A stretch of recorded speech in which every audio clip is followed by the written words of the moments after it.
দুই সহস্রাধিক মানুষের তাজা প্রাণ আর অন্তত হাজার দশেক মানুষের অঙ্গহানির এক রক্তক্ষয়ী যুদ্ধ থেকে মাত্র মাস তিনেক দূরে দাঁড়িয়ে আজকের কথাগুলো বলছি। শহরের রাস্তায় এখনো শহীদ ওয়াসিমদের রক্তের ছোপ ছোপ দাগ লেগে আছে। স্বাভাবিক জীবনে ফিরতে পারেনি এখনো শহীদের পরিবারগুলো। ইয়ামিনের মা হয়তো কাউকে পেলেই জানতে চাইছে আমার খোকার উপর কিসের এত রাগ ছিল ওদের। সে প্রশ্নের উত্তর হয়তো কেউ কোনোদিন দিতে পারবে না। বুকের ভেতর গুলি নিয়ে নিস্তেজ পড়ে থাকা শরীরটাকে ওরা যেভাবে কুকুরের মতো টেনে হিঁচড়ে খেয়েছে, সভ্য এই সমাজে সেই উত্তর কি আসলেই আছে? পুড়ে যাওয়া লাশগুলোর কথা মনে করে সারা জীবন হয়তো হৃদয়টা পুড়তে থাকবে হতভাগা সেই মায়েদের। শহীদ ওমরের মা এখনো মানুষ পেলেই হয়তো প্রশ্ন করছে, আমার ছেলের বুকে ওরা এতগুলো গুলি কেন করলো? মারার জন্য তো একটা গুলি যথেষ্ট।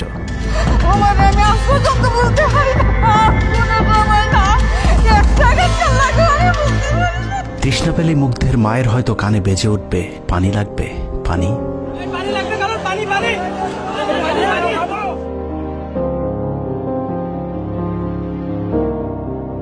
শুনেছি স্বাধীনতা অর্জনের চেয়ে রক্ষা করা অনেক কঠিন। স্বাধীনতার এই পতাকা সমুন্নত রাখতে যারা জীবন দিয়েছেন তাদের সে রক্ত যেন বৃথা না যায়। এ পতাকার জন্য যেন আর কাউকে জীবন দিতে না হয়। স্বাধীনতার এমন যুদ্ধ আর দেখতে চাই না। এ যুদ্ধের প্রতিপক্ষ অনেক হিংস্র, খুব নিষ্ঠুর। ওরা বুকে গুলি নিয়ে কাতরাতে থাকা মানুষকেও শান্তিতে মরতে দেয় না। ওরা আরো রক্ত চায়। 15 বছর মুসলিম নিধন করে ওদের এতটুকু অনুশোচনা নেই। রক্তের নেশায় এখনো বুঁদ হয়ে আছে হিংস্র পশু আত্মাগুলো। এদিকে এক পক্ষ নিজেদেরকে বিজয়ী ভেবে ঘরে ফিরেছে। ঘরে ফেরার আগে যাদের বাড়ি ঘরে আগুন দিয়ে ঘর থেকে বের করেছিল, সেই শত্রুকেই আবার তুলে নিয়েছিল নিজেদের ঘরে। ছাত্রলীগ নিষিদ্ধের কথা বলছে। এই নিষিদ্ধ করবার ম্যান্ডেটটা, নিষিদ্ধ করবার অধিকারটা তাদেরকে কে দিল? তারা এদেশের মানুষ, রাজনীতি করার অধিকার সকলের আছে। আমাদের কেড়ে নেওয়া যেমন অন্যায় ছিল, আমরাও আরেকজনের কেড়ে নেওয়ার অধিকার, এটা আমরা এভাবে বলি। আওয়ামী মানবরূপী দানব ঘাড়ের উপর বিষাক্ত কার্বন ডাই অক্সাইড ফেলছে, আর আমরা সেটাকে অক্সিজেন ভেবে বুকে নিচ্ছি। বিষাক্ত সাপ থেকে নিরাপদ না হয়ে সাপ নিয়ে খেলার পরিণতি কি হতে পারে সেটা বুঝতে খুব বেশি দেরি করবার প্রয়োজন নেই। আমার এই বার্তা আপনাদের কাছে পৌঁছানোর কয়েক ঘন্টা পরেই আপনার ঘরে যে শত্রুকে জায়গা দিয়েছিলেন তাদের সেই বিষমাখা মুখের বিষ আপনার গায়ে নেয়ার জন্য প্রস্তুত থাকুন। পূর্ব দিকে তাকিয়ে দেখুন, আকাশ আবারও কালো হয়ে এসেছে।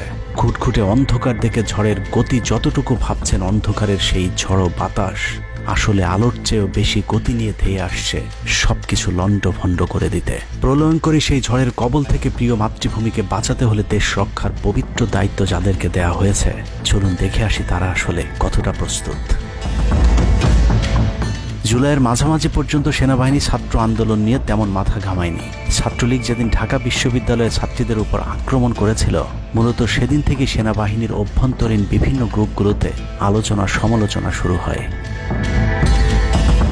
17 তারিখ সকল ডিভিশনের জিওসিরা অফিসার এবং সৈনিকদেরকে কোনো ধরনের গুজবে কান না দেওয়ার পরামর্শ দেন। জিওসিদের পক্ষ থেকে সাফ জানিয়ে দেওয়া হয়, সরকার মিসক্রিয়েন্টদের বিরুদ্ধে যথাযথ ব্যবস্থা নিচ্ছে, এটা নিয়ে সেনাবাহিনীর মাথা ঘামানোর কিছু নেই। 11 ডিভিশনের মেজর জেনারেল খালেদ আল মামুন, 55 ডিভিশনের GOC major general Mahbubur Rashid এবং কুমিল্লা ডিভিশনের জিওসি জাহাঙ্গীর আলম ছিলেন সবচেয়ে বেশি আক্রমণাত্মক। ছাত্রদের পক্ষে কোনো পোস্ট কিংবা প্রোফাইল পিকচার লাল করার বিরুদ্ধে তাদের ছিল কঠোর বার্তা।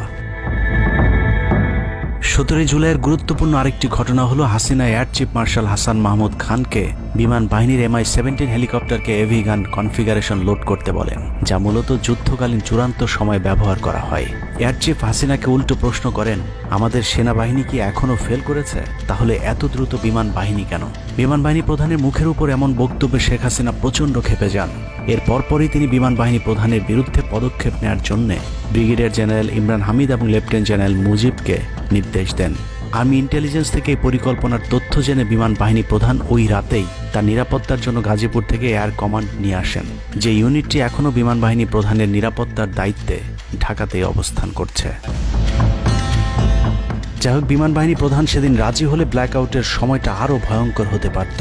বিমান বাহিনীর সহায়তা না পেয়ে শেখ হাসিনা পরদিন র্যাব প্রধানকে ডেকে আদেশ দেন তার হেলিকপ্টার প্রস্তুত রাখার। র্যাব প্রধান হাসিনার আদেশ অনুযায়ী ছাত্রদের বিরুদ্ধে অপারেশনে হেলিকপ্টার ব্যবহার করেন।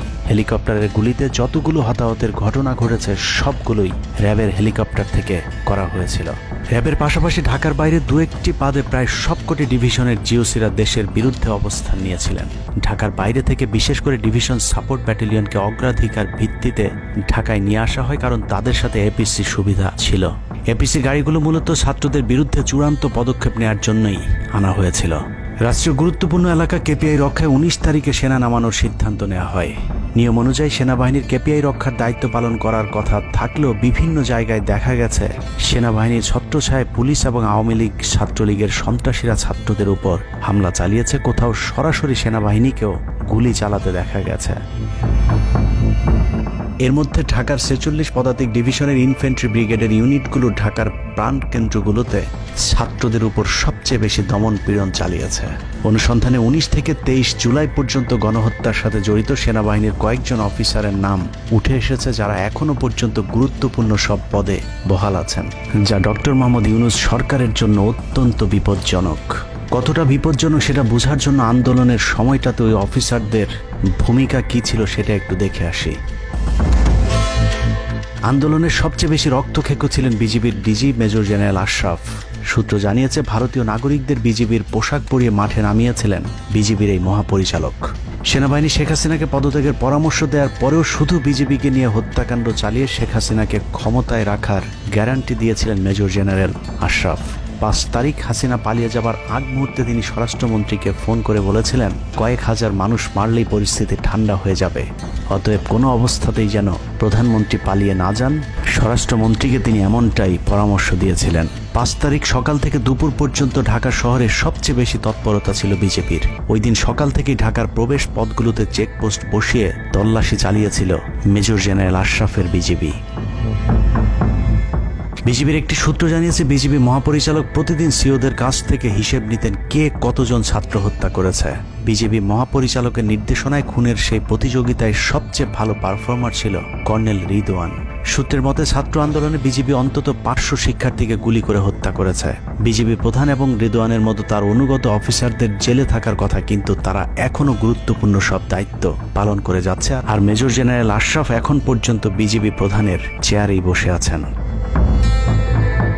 হত্যাকাণ্ডের বেশিরভাগই জড়িত ছিল বগুড়ার 7 ইস্ট বেঙ্গল। রহস্যজনক কারণে 7 ইস্ট বেঙ্গলকে এখনো পর্যন্ত বগুড়ায় ফেরত না পাঠিয়ে ঢাকাতেই রাখা হয়েছে। মেজর জেনারেল ফেরদৌস হাসান সেলিম, যার মা ছিলেন হাসিনার অত্যন্ত ঘনিষ্ঠ বান্ধবী। ফেরদৌস সেলিম শেখ হাসিনাকে ফুপু বলে ডাকতেন। 27তম বিএমএ লং কোর্সের এই অফিসারের পাসিং আউটে শেখ হাসিনা নিজে উপস্থিত ছিলেন, যদিও হাসিনা তখন বিরোধী দলীয় নেত্রী ছিলেন। ডিজিএফ এর পদে থাকাকালীন হাসিনার টাকা পাচার এবং থাইল্যান্ডের বিভিন্ন ব্যবসা দেখাশোনার দায়িত্ব ছিল তার। 5 তারিখের সময়টাতে গুরুত্বপূর্ণ কোনো পদে না থাকায় নিজেকে এখন আওয়ামী বিরোধী দাবি করছেন ফেরদৌস হাসান সেলিম। ভয়ঙ্কর বিষয় হচ্ছে ডক্টর মোহাম্মদ ইউনূসকে ভুল বুঝে ইউনূসের মিলিটারি সেক্রেটারির পদে বসে সব কুটচাল চলে যাচ্ছেন major general Ferdous Hasan. Guarantee দিয়ে বলে রাখলাম, সুযোগ পেলে সবার আগে ডক্টর মোহাম্মদ ইউনূসের মিলিটারি সেক্রেটারি নিজেই ইউনূসের গলা চেপে ধরবে। অতএব যত দ্রুত সম্ভব ডক্টর মোহাম্মদ ইউনূসের মিলিটারি সেক্রেটারির পদ থেকে তাকে সরাতে হবে।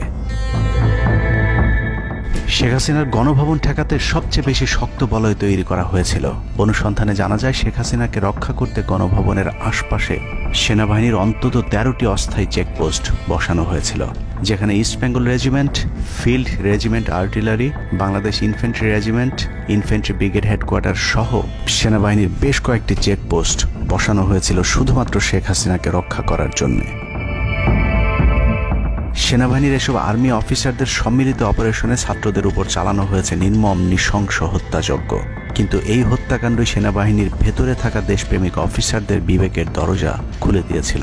20 থেকে 23 জুলাই ইন্টারনেট বন্ধ করে যে পৈশাচিক হত্যাকাণ্ড চালানো হয়েছে, সেই দৃশ্য যখন একের পর এক সামনে আসতে শুরু করেছিল, তখন সাধারণ মানুষ যেভাবে স্তম্ভিত হয়েছিল, ঠিক একইভাবে সেনাবাহিনীর বিবেকবান জুনিয়র এবং মধ্যম সারির অফিসারদেরকেও ব্যাপকভাবে নাড়া দেয়। ভিডিওগুলো যত ছড়িয়ে পড়ছিল ততই থমথমে হয়ে উঠতে থাকে সেনাবাহিনীর অভ্যন্তরীণ পরিবেশ। 27 তারিখ প্রাপ্ত গোয়েন্দা তথ্যের ভিত্তিতে সেনাপ্রধানকে জানানো হয় পরিস্থিতি নিয়ন্ত্রণের বাইরে চলে যাচ্ছে। কোনো অবস্থাতেই প্রধানমন্ত্রীকে ক্ষমতায় রেখে পরিস্থিতি নিয়ন্ত্রণ করা সম্ভব নয়। গোয়েন্দা ওই রিপোর্টে আরও জানানো হয়, সেনাবাহিনীর ভেতরে বিদ্রোহের আশঙ্কা দেখা দিয়েছে। বিশেষ করে মধ্যম সারি এবং জুনিয়র অফিসারদের ভেতর ব্যাপক অসন্তোষ লক্ষ্য করা যায়। একই রিপোর্ট প্রধানমন্ত্রীর অফিসকেও অবহিত করা হয়। সেই রিপোর্টের পরেও কঠোর অবস্থানে যাবার সিদ্ধান্ত নেওয়া হয় সরকারের পক্ষ থেকে। এদিকে গোয়েন্দা রিপোর্টের প্রেক্ষিতে সেনা ইউনিটের মধ্যম সারি, জুনিয়র অফিসার এবং সৈনিকদের উপর কঠিন সামরিক গোয়েন্দা নজরদারি চলতে থাকে, যে কারণে প্রচণ্ড ক্ষোভ থাকলেও কোনো ধরনের পূর্ব প্রস্তুতি ও পারস্পরিক যোগাযোগ না থাকায় সেনাবাহিনীর দেশপ্রেমিক অফিসার ও সৈনিকেরা কিংকর্তব্য বিমূঢ় হয়ে পড়েন। 27-28 দুই দিন এভাবেই টান উত্তেজনার মধ্য দিয়ে কেটেছে। 29শে জুলাই শেখ হাসিনাকে পরিস্থিতি সম্পর্কে ধারণা দিতে সেনাপ্রধান সারা দেশের অফিসারদেরকে নিয়ে সেনা সদরের হেলমেটে একটি ভিডিও টেলিকনফারেন্সে দরবার গ্রহণ করেন। সেই কনফারেন্সে অপারেটরের অসাবধানতাবশত স্ক্রিনে হঠাৎ করে ক্যামেরা টার্ন অফ করা HPM নামে একটি বক্স ভেসে উঠেছিল। এরপরে উপস্থিত অফিসারেরা হাসিনার উপস্থিতির বিষয়টি বুঝে ফেলেন। অনেকের ধারণা শেখ হাসিনা উপস্থিত আছেন এটা বুঝাতেই HPM বক্সটি সবাইকে দেখানো হয়েছিল, যেন কেউ কোনো ধরনের অভিযোগ করতে না পারেন। কিন্তু সবাইকে অবাক করে বেশ কয়েকজন অফিসার তাদের ক্ষোভের কথা জানান। এর মাঝে রাজশাহী CMH এর একজন মেজর র্যাঙ্কের নারী চিকিৎসক 19 থেকে 23 তারিখ পর্যন্ত চলা ছাত্র হত্যার বিভীষিকাময় বর্ণনা তুলে ধরে আবেগী এক বক্তব্য দেন। সূত্র জানিয়েছে, এ সময় সেনাবাহিনীর কয়েকজনকে কাঁদতে দেখা গেছে। একদিকে সেনাবাহিনীর উচ্চপদস্থ অফিসারদের মারমুখী অবস্থান, অন্যদিকে বেশিরভাগ জুনিয়রদের নিষ্ক্রিয়তার মধ্য দিয়ে সেনাবাহিনীতে স্পষ্ট দুটি ভাগ লক্ষ্য করা যায়। এরই মধ্যে সেনাবাহিনীর কাছে প্রাপ্ত গোয়েন্দা তথ্য অনুযায়ী যে কোনো সময় সেনাবাহিনীতে বিদ্রোহ দেখা দিতে পারে। বিশেষ করে লেফটেন্যান্ট কর্নেল থেকে নিচের অফিসারদের ভেতর ব্যাপক ক্ষোভের বিষয়টি গোয়েন্দা প্রতিবেদনে জানানো হয়। সেই প্রেক্ষিতে 3 তারিখ শর্ট নোটিসে আরেকটি টেলিকনফারেন্স কল করা হয়। মূলত ওই রিপোর্টের প্রেক্ষিতে হাসিনার বিশ্বস্ত ওয়াকার হাসিনা থেকে মুখ ফিরিয়ে নেন, কারণ হাসিনাকে বাঁচাতে গিয়ে তিনি নিজের জীবন বিপদে ফেলতে চাননি। 3 তারিখ কনফারেন্সের শুরুতেই সবাইকে ঠান্ডা রাখতে একটি মোনাজাত করা হয়েছিল। যে মোনাজাতে গুরুত্বপূর্ণ একটি দোয়া ছিল, রাব্বানা লা তাজআলনা মাআল কওমিজ জালিমিন, অর্থাৎ হে আল্লাহ, আমাদেরকে জালিম সম্প্রদায়ের অন্তর্ভুক্ত করবেন না। এ সময় পুরো দরবার রুমে পিন পতন নীরবতা লক্ষ্য করা গেছে। মূলত ওই মোনাজাতের মধ্য দিয়ে ফয়সালা হয়ে যায় সেনাবাহিনী কাদের পক্ষে দাঁড়াবে। সেনা সূত্র থেকে পাঠানো এসব তথ্যে উঠে এসেছে সেনাবাহিনী কোন কোন এলাকায় ছাত্র জনতার উপর গুলি চালিয়েছিল এবং কতটা পরিকল্পিতভাবে মানুষ হত্যার ছক কষা হয়েছিল। 4 তারিখও সেনাবাহিনীর ভূমিকা ছিল অত্যন্ত অস্পষ্ট। কিছু জায়গায় সেনাবাহিনী ছাত্রদের পক্ষে, আবার কিছু জায়গায় ছাত্রদের উপর গুলিও চালিয়েছে। 4 আগস্ট সবার প্রথম 24 ডিভিশন চট্টগ্রামের GOC lieutenant general Mainur Rahman তার বাহিনীকে ছাত্রদের পাশে দাঁড়ানোর নির্দেশ দেন। 5 তারিখ সকাল পর্যন্ত আর্মির ভূমিকা ছিল অত্যন্ত সন্দেহজনক। সকাল 10টা পর্যন্ত আর্মি কড়াকড়িভাবেই দায়িত্ব নিয়েছিলেন। বিশেষ করে গণভবনের আশপাশে 12টা পর্যন্ত ছাত্রদেরকে ভয় দেখাতে কয়েক রাউন্ড লাইভ অ্যামুনেশন ফায়ার করা হয়। 4 তারিখ 3 বাহিনী প্রধান, পুলিশ প্রধান এবং DGDGF-এর সারা রাত নির্ঘুম কেটেছে। 3 থেকে 5 তারিখ পর্যন্ত গুরুত্বপূর্ণ কিছু ঘটনা ঘটেছে, সেটা তুলে ধরবার আগে শেখ হাসিনার পালিয়ে যাওয়ার বর্ণনা দিয়ে আসা যাক। 5 তারিখ সকাল ঠিক 9টায় প্রধানমন্ত্রীর অফিসে গিয়ে শেখ হাসিনাকে পদত্যাগ করতে বলেন সেনাপ্রধান। শেখ হাসিনার কথা শোনার সাথে সাথে সেনাপ্রধানকে দৌড়ে মারতে আসেন। এ সময় 3 বাহিনী প্রধানকে অকথ্য ভাষায় গালাগাল করেন শেখ হাসিনা। জেনারেল ওয়াকারকে হাসিনা বলেন, তুই পুলিশকে দেখে শিখতে পারিস নাই। এ সময় বিমান বাহিনী প্রধান সজীব ওয়াজেদ জয়কে ফোন করে তার মাকে বোঝানোর জন্য অনুরোধ করেন। সজীব ওয়াজেদ জয় এটি জানার পর উল্টো আর্মি চিফকে তুই তুকারি করে হুমকি দিতে থাকেন, তোর কোন বাবা তোকে চিফ বানাইছে, তোর বউ ছেলে মেয়ে কে কোথায় আছে সবকিছু দেখে নেওয়া হবে। রাগান্বিত হয়ে এরপরে সজীব ওয়াজেদ জয় লাইভে গিয়ে আবল তাবল বকতে থাকেন। ঠিক আছে, শেখ হাসিনার পর আপনাদের কি হবে সেটা আমারও চিন্তার বিষয় না, আমার পরিবারের আর চিন্তার বিষয় না, আপনারা বুঝবেন। এরই মধ্যে 9:30 বেজে যায়। শেখ হাসিনাকে কোনোভাবে রাজি করাতে না পেরে সেনাপ্রধান হাসিনাকে 2টি বিকল্প দেন, পদত্যাগ অথবা গ্রেফতার। ওদিকে মিরপুরে বসানো সেনাবাহিনীর চেকপোস্টগুলো খুলে দেওয়া হলে বিনা বাধায় গণজোয়ার ঢুকে পড়তে থাকে। মবটি যখন গণভবন থেকে মাত্র 20 মিনিটের দূরত্বে চলে আসে, এ সময় সেনাবাহিনী এক প্রকার জোর করে শেখ হাসিনাকে পদত্যাগপত্রে সই করান। এ সময় SSF-এর 2-1 এগিয়ে আসতে চাইলেও সেনাপ্রধান হাত ইশারা করলে তারা জায়গায় দাঁড়িয়ে থাকেন। পদত্যাগের পর শেখ হাসিনা জাতির উদ্দেশ্যে ভাষণ দেওয়ার অনুরোধ করলে সেনাপ্রধান হাসিনাকে বলেন, জীবন বাঁচাতে চাইলে দ্রুত গাড়িতে গিয়ে উঠুন, জনগণ গণভবনে ঢুকে পড়ছে। সেনাবাহিনীর মতে শেখ হাসিনা সেদিন মাত্র 5 মিনিটের জন্য বেঁচে গিয়েছেন, তা না হলে জনগণ তাকে ধরে ফেলত। হাসিনাকে গণভবন থেকে উদ্ধার করে বিমানে ভারত পাঠিয়ে দেওয়ার জন্য মোট 3টি রুট প্ল্যান করা হয়েছিল। প্ল্যান এ, গণভবন থেকে গাড়ি বহরে বিমান বাহিনীর ব্লু স্কাই স্কুলের গেট দিয়ে তেজগাঁও বিমানবন্দরে ঢুকে ঢাকা সেনানিবাসে প্রবেশ এবং তারপর বিএএফ বেস দিয়ে বিমান বাহিনীর রানওয়েতে প্রবেশ। সেখান থেকে বিমান বাহিনীর C-130 যে বিমানে ভারতে উড্ডয়ন। দুর্ভাগ্যজনকভাবে ততক্ষণে বিপ্লবী জনতার শেওড়াপাড়া রাস্তা দিয়ে বিমান বাহিনীর ব্লু স্কাই স্কুলের গেট ক্রস করে আগারগাঁও চৌরাস্তা পর্যন্ত চলে এসেছিল। ওদিক দিয়ে ক্যান্টনমেন্টের জাহাঙ্গীর গেটও ছাত্র জনতার দখলে, তাই গণভবন থেকে গাড়িতে করে ঢাকা সেনানিবাসে ঢোকার সব পথ বন্ধ হয়ে গিয়েছিল, যে কারণে প্ল্যান বি অবলম্বন করতে হয়েছিল হাসিনাকে উদ্ধারকারীদের। প্ল্যান বি অনুযায়ী গণভবন থেকে বিমান ঘাঁটিতে যাওয়ার তখন একটাই পথ বাকি ছিল, তা হলো হেলিকপ্টারে যাওয়া। বিমান বাহিনীর MI-17 হেলিকপ্টার চন্দ্রিমা উদ্যানের পাশে বাণিজ্য মেলার মাঠে এসে অবতরণ করে। খুনি হাসিনা চন্দ্রিমা উদ্যানের পাশের রাস্তা দিয়ে বাণিজ্য মেলা মাঠে প্রবেশ করে এবং সেখান থেকেই হেলিকপ্টারে করে বিমান বাহিনী ঘাঁটিতে নিয়ে যাওয়া হয় তাকে। সেখানে গিয়ে তারেক সিদ্দিকী এবং সালমান এফ রহমানের জন্য কিছুক্ষণ অপেক্ষা করে শেখ হাসিনা।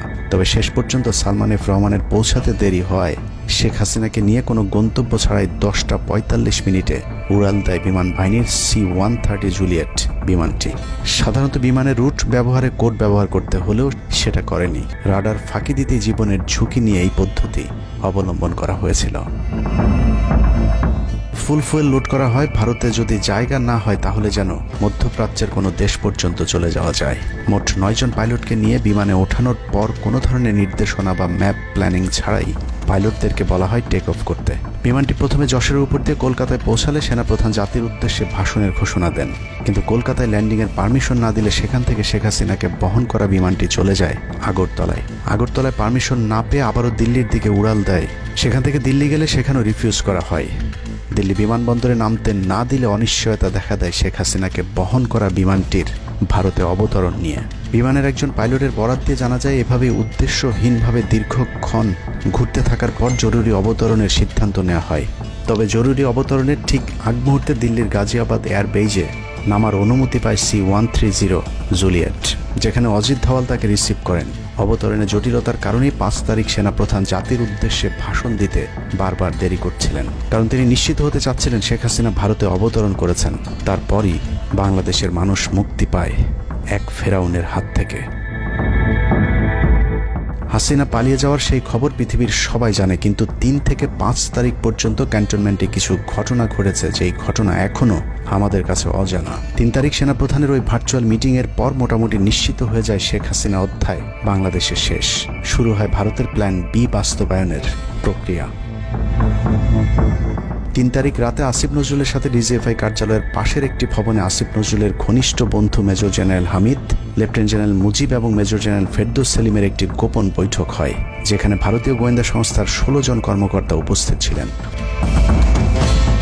মূলত 5 তারিখ শেখ হাসিনা পদত্যাগ করার পর করণীয় নির্ধারণ করতেই ওই বৈঠক অনুষ্ঠিত হয়। দীর্ঘ বৈঠক শেষে মোট 3টি বিকল্প নির্ধারণ করা হয়। প্রথমটি জরুরি অবস্থা জারি করে সেনাবাহিনীর হাতে ক্ষমতা দেয়া, দ্বিতীয়টি আসিফ নজরুলকে প্রধান উপদেষ্টা করে একটি অন্তর্বর্তীকালীন সরকার গঠন। অন্তর্বর্তীকালীন সরকারের ভেতরে যেন ভারতীয় বলয়ের লোকজন বেশি সংখ্যায় রাখা যায় সেটা নিশ্চিত করার ব্যাপারেও আলোচনা হয় বৈঠকে, এবং সেটা নিশ্চিত করতে আসিফ নজরুলের পেছনে সেনাবাহিনীর ওই অংশটির সর্বোচ্চ সাপোর্ট থাকারও নিশ্চয়তা দেওয়া হয়। মূলত আসিফ নজরুলকে সামনে রেখে সেনাবাহিনীর মাধ্যমেই দেশ চালানোর পরিকল্পনা করা হয়েছিল 3 তারিখের ওই গোপন বৈঠকে। 4 তারিখ 3 বাহিনী প্রধানের মধ্যে দফায় দফায় বৈঠক চলেছে। সেই বৈঠক থেকে সিদ্ধান্ত হয় 5 তারিখ সকাল 9টার মধ্যে শেখ হাসিনাকে চূড়ান্তভাবে পদত্যাগের বিষয়টি জানিয়ে দেওয়া হবে। এর পরপরই আসিফ নজরুলকে আবারও ক্যান্টনমেন্টে ডেকে আনা হয় এবং শেখ হাসিনার পদত্যাগের পর আওয়ামী নেতা কর্মীদেরকে যতটা সম্ভব নিরাপত্তা দেয়া, বেসরকারি বিভিন্ন প্রতিষ্ঠানগুলোতে যতটা সম্ভব আগের কর্মকর্তাদেরকে রেখে দেয়া এবং বিটিআর হত্যাকাণ্ড নিয়ে কোনো ধরনের পদক্ষেপ না নেওয়া সহ বেশ কিছু করণীয় ঠিক করে দেওয়া হয়। দীর্ঘ সেই আলোচনার কারণে 4 তারিখ সারা রাত ক্যান্টনমেন্টে অবস্থান করেছেন আসিফ নজরুল। তাৎক্ষণিক আসিফ নজরুলের কাঁধে দুটি দায়িত্ব দেয়া হয়: আর্মির প্রতি সকলের আস্থা তৈরি করা এবং হাসিনার পদত্যাগের পরপর ছাত্রদেরকে সেনাবাহিনীর নিয়ন্ত্রণে নিয়ে আসা। কথা মতো আসিফ নজরুল 4 তারিখ রাত এবং 5 তারিখ খুব সকালে ক্যান্টনমেন্টে বসে ফেসবুকে তিনি দুটি পোস্ট করেন। পোস্টের প্রথমটি 4 তারিখ রাতে সেনাবাহিনীকে প্যাট্রিয়ট সম্বোধন করে করা হয়, যেন সেনাবাহিনীর প্রতি ছাত্র জনতার আস্থা বেড়ে যায়, এবং পরেরটি সংখ্যালঘুদের বাড়িঘরে হামলা না চালানোর অনুরোধ করে পোস্ট করা হয়। দুপুর 12টার আগে আসিফ নজরুলের করা হিন্দুদেরকে নিয়ে ওই পোস্টে প্রমাণ করে আসিফ নজরুল আগে থেকেই জানতেন কিছুক্ষণ পর আসলে কি ঘটতে যাচ্ছে। আমরা এখন আর্মি চিফের সাথে একটা আলোচনায় আছি। আমি যতটুকু ওনার সাথে কথা বলেছি আমার কাছে মনে হয়েছে, আশা করছি আপনাদের জন্য অনেক বড় সুসংবাদ আসছে। বিজয়ের খবর আগেই জেনে যাওয়াটা সমস্যা না, কিন্তু সমস্যা হলো আসিফ নজরুল সবাইকে আন্দোলনের কেন্দ্রবিন্দু ঢাকা বিশ্ববিদ্যালয়ে যেতে না বলে ক্যান্টনমেন্টের সুখবরের অপেক্ষায় থাকতে বলেন। মূলত আসিফ নজরুলের ওই ফাঁদে পা দিয়ে ছাত্র জনতার জুলাই আগস্ট বিপ্লবের বিজয় হাতছাড়া হয়ে গিয়েছিল। ছাত্র নেতাদের সরলতাকে কাজে লাগিয়ে আসিফ নজরুল নাহিদ আসিফদেরকে সেনাপ্রধানের কাছে আসতে বলেন। নাহিদ, আসিফ, মাহফুজরা সেনাপ্রধানের কাছে যাবার আগে আসিফ নজরুলের প্রধান উপদেষ্টা হবার বিষয়টি চূড়ান্ত হয়ে যায়। সমন্বয়কেরা পৌঁছানোর পর সেনাপ্রধান তাদেরকে জানায় আসিফ নজরুল হচ্ছেন প্রধান উপদেষ্টা। কিন্তু ছাত্ররা ডক্টর মোহাম্মদ ইউনুসকে প্রধান উপদেষ্টা বানানোর দাবি করলে আসিফ নজরুল তাদেরকে জানায় ডক্টর ইউনুস প্রধান উপদেষ্টা হতে রাজি না। কিন্তু ছাত্র নেতাদের সাথে ইউনুসের আগে থেকে যোগাযোগ ছিল, যে কারণেই সেনাপ্রধানকে ছাত্ররা জানায় আমরা ডক্টর ইউনুসের সাথে একান্তে কথা বলতে চাই। ছাত্ররা ডক্টর ইউনুসকে ফোন করলে তিনি জানান প্রধান উপদেষ্টা হতে চান না সেনাবাহিনী কিংবা আসিফ নজরুলের কাছে তার এরকম কোনো বার্তা তিনি দেননি। এরপর ছাত্র নেতাদের দাবির মুখে ইউনুসকে প্রধান উপদেষ্টা বানাতে বাধ্য হয় সেনাবাহিনী। ডক্টর মোহাম্মদ ইউনুসকে প্রধান উপদেষ্টা করা হলেও ক্ষমতার কেন্দ্রে থেকে যায় ভারত নিয়ন্ত্রিত ক্যান্টনমেন্টের মদতপুষ্ট আসিফ নজরুল, যাকে তারা সুনিপুণভাবে গেল এক যুগে তিলে তিলে তৈরি করেছেন। আসিফ নজরুল তার মন্ত্রণালয়ের বাইরেও সবখানে নিয়োগ থেকে বদলি বরখাস্তের একক ক্ষমতা ভোগ করতে থাকে। একদিকে সেনাবাহিনীর ছত্রছায়া আসিফ নজরুলের হাত ধরে ভারতীয় এজেন্টদেরকে গুরুত্বপূর্ণ সব পদে বসানো হচ্ছিল, অন্যদিকে চলছিল পুরো দেশ দখলের ভয়ঙ্কর ষড়যন্ত্র। কিন্তু ছাত্রদের চাপের মুখে আসিফ নজরুলের পরিবর্তে ডক্টর মোহাম্মদ ইউনুসের প্রধান উপদেষ্টা হবার বিষয়টি কোনোভাবেই মেনে নিতে পারেনি সেনাবাহিনীর ভারতপন্থী অংশটি, যে কারণে 5 তারিখ রাতেই একটি ব্যর্থ সেনাকুয়ের ষড়যন্ত্র করা হয়েছিল। 5 তারিখের পরপর ইউনুসের একের পর এক ভারতীয় আগ্রাসন বিরোধী বক্তব্যে আতঙ্কিত হয়ে ওঠে ভারতীয় বলয়, যে কারণে 8 তারিখ শপথ নেয়ার আগেই ডক্টর মোহাম্মদ ইউনুসকে হত্যা করে সেনাকুয়ের আরেকটি চেষ্টা চালায় সেনাবাহিনীর ওই অংশটি। 8 তারিখ ডক্টর ইউনুসের নেতৃত্বে নতুন সরকার শপথের ঠিক আগ মুহূর্তে একটি সেনা কুয়ের চেষ্টা করা হয়। কুয়ের নেতৃত্ব দেন লেফটেন্যান্ট জেনারেল মুজিব এবং মেজর জেনারেল হামিদুল হক।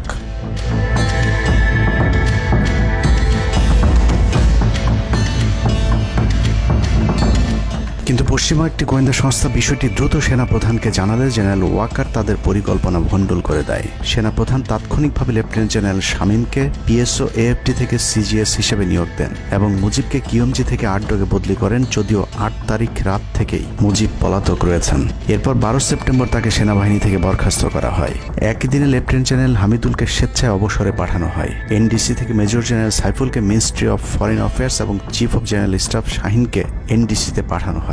কয়েকজনের ব্যাপারে পদক্ষেপ নেওয়াটা যেমন স্বস্তির, তেমনি ষড়যন্ত্রকারীদেরকে যেখানে বদলি করা হয়েছে তাদের প্রতিটি পদই অত্যন্ত গুরুত্বপূর্ণ, যা বর্তমান সরকার এবং দেশের স্থিতিশীলতার জন্য চরম বিপজ্জনক। কতটা বিপজ্জনক সেটা জানতে চলুন শুরুতেই যে প্রলয়ঙ্কারী ঝড়ের কথা বলেছিলাম সেখানে ফিরে যাওয়া যাক। ভারতীয় গোয়েন্দা সংস্থা 5 তারিখের পর থেকে দেশে নানাভাবে একটা সাম্প্রদায়িক দাঙ্গা বাঁধানোর চেষ্টা চালিয়ে যাচ্ছেন, যেটাকে কেন্দ্র করে বাংলাদেশে একটা সামরিক অভিযান চালানো যায়। এই দাঙ্গা বাঁধাতে ভারতীয় গোয়েন্দারা আওয়ামী লীগ, হিন্দু এবং ইসকনকে কিভাবে ব্যবহার করছে সেই পরিকল্পনার ছক এখন বাংলাদেশি গোয়েন্দাদের হাতে।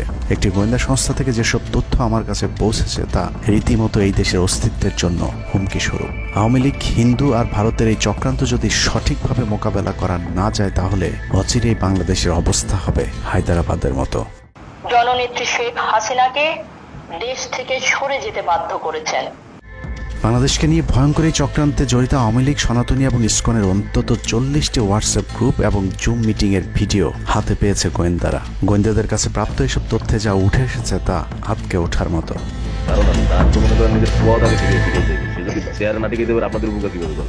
সেনাপ্রধান জামাত হলে এতদিন আওয়ামী লীগ বাইকে ফেলা দিত, ঠিক আছে? এটা তো আমাদেরও আওয়ামী লীগেরও একটা গেম হতে পারে, বলা যায় জামাত শিবিরের উপরে সব চাপা দিতে পারে, এটাও হতে পারে। এসব গ্রুপগুলোতে রীতিমতো বাংলাদেশের বিরুদ্ধে যুদ্ধের প্রস্তুতি চলছে। গ্রুপে তাদের সাথে সাবেক আওয়ামী লীগ সরকারের শীর্ষস্থানীয় নেতা থেকে বর্তমান সেনাবাহিনীতে চাকরিরত জেনারেল পর্যন্ত মাঝে মধ্যেই নাকি যোগ দিচ্ছেন।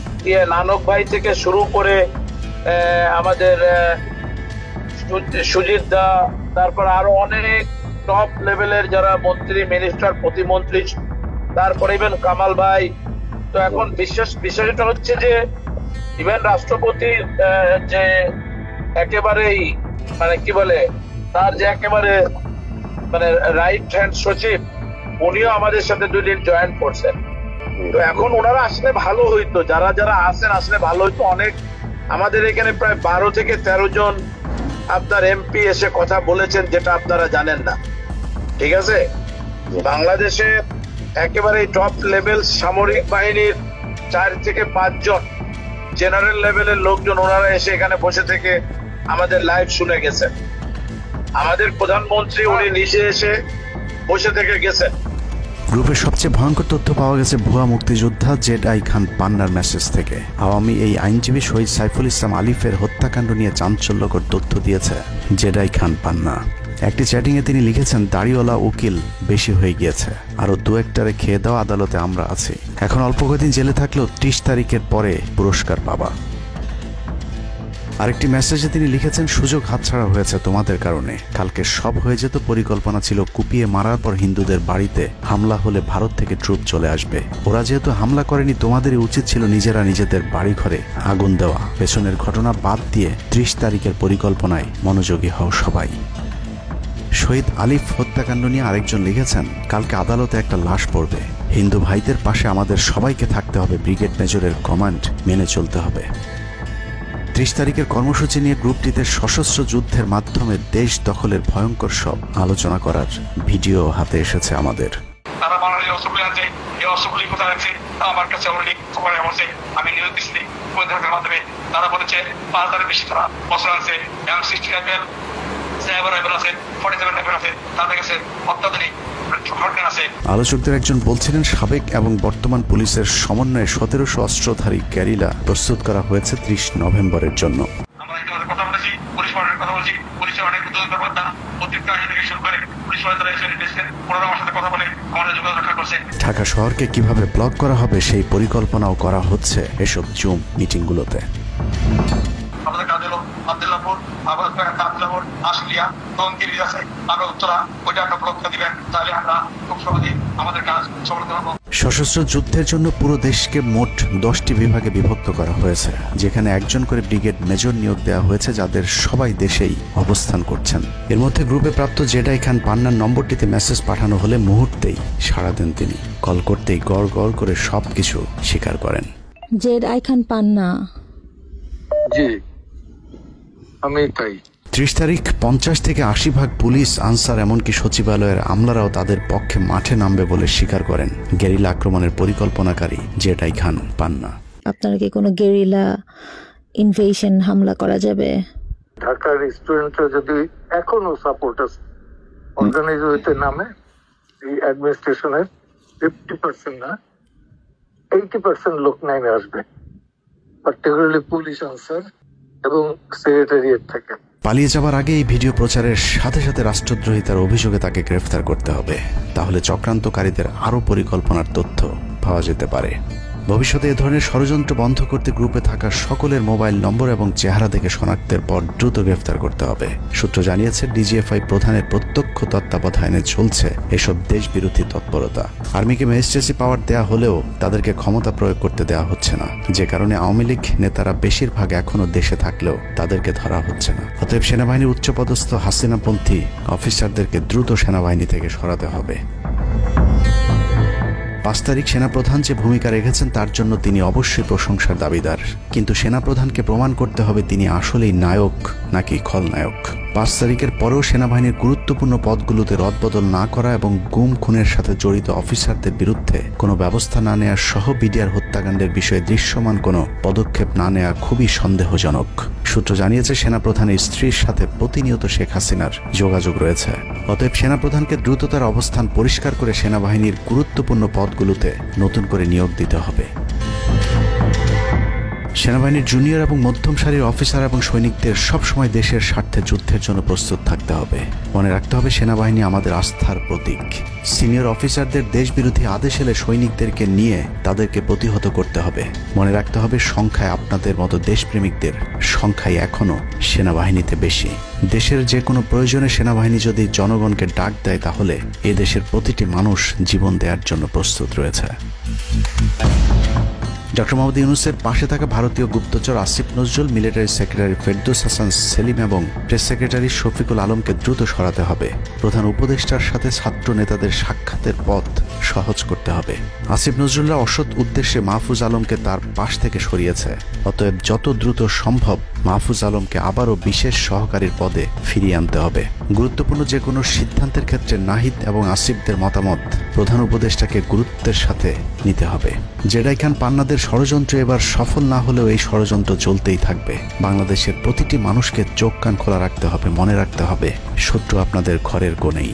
ভারত যদি বাংলাদেশে আক্রমণ করে তাহলে সবার আগে আওয়ামী লীগ আর শ্রীকৃষ্ণের ভক্তরাই আপনার গলায় ছুরি ধরবে। অতএব শত্রুরা যেন আবারও বাংলাদেশের স্বাধীনতাকে ভারতের কাছে বিক্রি করতে না পারে সেদিকে সবাইকে লক্ষ্য রাখতে হবে। আল্লাহ হাফেজ।